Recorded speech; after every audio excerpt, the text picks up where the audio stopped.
Good morning mga ka-hunter. Nandito ngayon tayo sa pinakabubong nung kapitbahay. Okay. Ngayon, ito ang sa atin, itong side na to, itong kabila.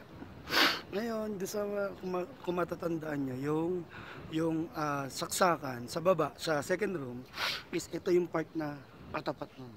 Ito yun. Ito yung katapat nun. Yan. Tingnan nyo. Ayan. Kaya siya naglilik dun sa loob. Gawa nito.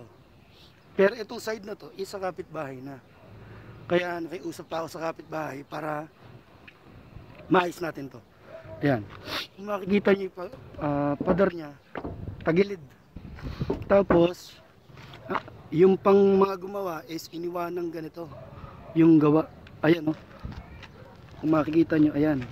Iniwanan pa yung pinaka guide nung abang niya. Nung pinaka sa buhos. Ayun o, iniwanan. Ganito ang itsura. Ayan. Makita nyo naman. Trabahong tamad. Ayan o. Tapos, itong gilid niya is walang waterproofing. Kaya tumatagas ang pader nito eh. Ayan o.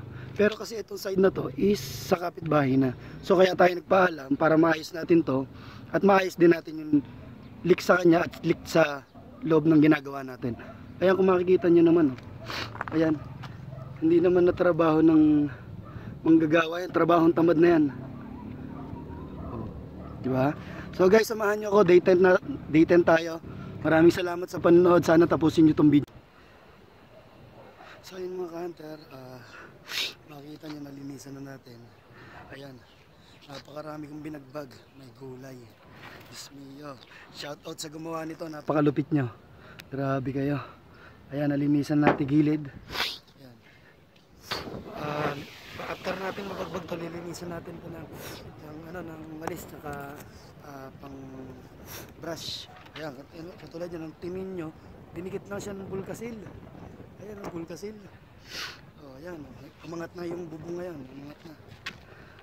Maayos na natin ito ngayon. Tsaka itong sa kapitbahay na side. Ayan, tingnan nyo, ang dami kong binakbak oh. Grabe. Napakalupit nung gumawa nito. Ewan ko kung saan nyo natutunan yan. Okay guys, samahan nyo ako, tapusin nyo itong video nito. Salamat.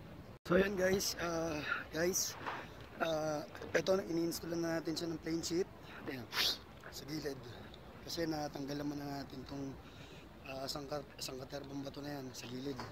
Ayan, minano-mano lang natin pantanggal yan, sininsil lang natin. So ayan, nilalagyan na natin siya ng plain sheet. Tapos yung pinaka ilalim niya is yun ang iwa-waterproof natin after. Okay?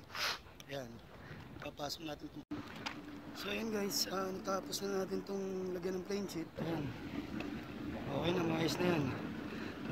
Masyadong napalaban tayo ngayong araw na to. So bukas naman natin iwa-waterproofing yung pinaka ilalim. At masyado na tayo napagod ngayong araw kung wala kasi tayong katulong ngayon eh. Wala tayong helper. Sa bukas i-waterproofing natin yung ilalim. Pero kahit na hindi na i-waterproofing to, sure ball na hindi na to tatagas eh. Okay guys, sana doon sa mga mag-start pa lang maggawa, dapat ayusin nyo na sa simula pa lang para hindi naman kawawa yung nagpapagawa. Okay guys, maraming salamat. Day 10. God bless.